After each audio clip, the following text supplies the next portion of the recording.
বিসমিল্লাহির রহমানির রহিম। আমরা এখন যে এখানে আসছি এটা হলো জিন পাহাড়।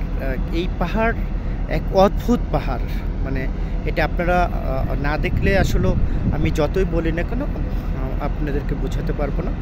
এই পাহাড়ের যেটি বৈশিষ্ট্য দেখলাম যে এখানে এই যে পাহাড়ের পরে কিন্তু আর রাস্তা নেই, শুধু পাহাড় আর পাহাড়।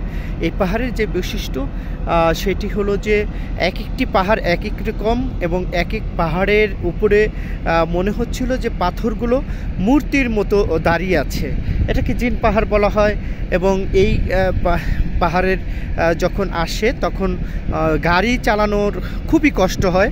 গাড়ি যতই চেষ্টা করে গাড়িটা তারা চালাতে খুবই কষ্ট হয় এবং 80-র উপরে উঠাতে পারে না। কিন্তু অদ্ভুত যে ব্যাপারটা হলো যে এই পাহাড় থেকে আবার যখন যাওয়া হয় শুধু ড্রাইভার ওই গাড়িটার স্টার্ট করে রাখবে, তাহলে এই গাড়ির 120-এর উপরে গাড়ি অটো চলবে, কোনো কিছু করতে হবে না। শুধু চতুর্দিকে শুধু পাহাড় আর পাহাড়।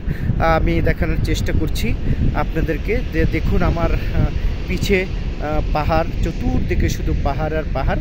এখানে অদ্ভুত যে বিষয় যেটি দেখানোর চেষ্টা করছি যে আমার এই যে হাতের ডানে যে একটি পাহাড় দেখছেন, এই পাহাড়ের বিভিন্ন পাথরগুলো মূর্তির মতো দাঁড়িয়ে আছে, যেটা আসলে খুবই ভয়ঙ্কর এবং খুবই অদ্ভুত। সবচেয়ে বড় ব্যাপার হলো যে এখানে একটি নীরব নিস্তব্ধ জায়গা, এখানে শুধু পাহাড় আর তা আমরা আমাদের মতো যারা বিভিন্ন জায়গা থেকে পর্যটক আসছেন দেখার জন্য, তাও কিন্তু বেশি না, কারণ এই জায়গাটা কিন্তু একটি ভয়ঙ্কর একটি জায়গা, খুবই ভয়ঙ্কর একটি জায়গা, যে নীরব নিস্তব্ধ শুধু পাহাড় আর পাহাড়।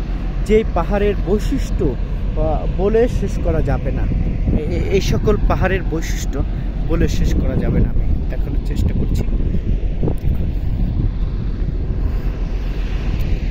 আল্লাহ পাক কের যেই মানে খেলা, আল্লাহর যেই নিয়ামত, আল্লাহর যেই মানে পৃথিবীর সৃষ্টির যেই রহস্য, সেই রহস্যর মধ্যেও কিন্তু এই পাহাড়ের আমি মনে করি একটি অন্যতম। কারণ এই যেই পাহাড় মাইলকে মাইল, হাজার হাজার মাইলকে মাইল নিয়ে এই পাহাড় অবস্থিত। দেখুন আমরা এখন কিন্তু একটি মাঝখানে শুধু পাহাড় আর পাহাড়, শুধু পাহাড় আর পাহাড়, শুধু পাহাড় আর পাহাড়।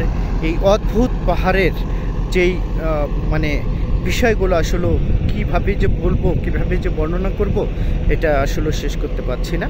তা যাই হোক, ইসলামের যেই ইতিহাস এবং গৌরবময় ইতিহাস এবং এই পাহাড়ের দেশ, এই যে বিষয়গুলো সব কিছুই মিলেই আজকে আমাদের এখানেই আজকে আমাদের শেষ সফরটা ছিল, যে আমরা আজকে সকালে বের হয়েছি, বিভিন্ন জায়গায় গিয়েছি, বিভিন্ন অবস্থানে গিয়েছি। সর্বশেষ যে সফর ছিল সেই সফরটা হলো জিন পাহাড়।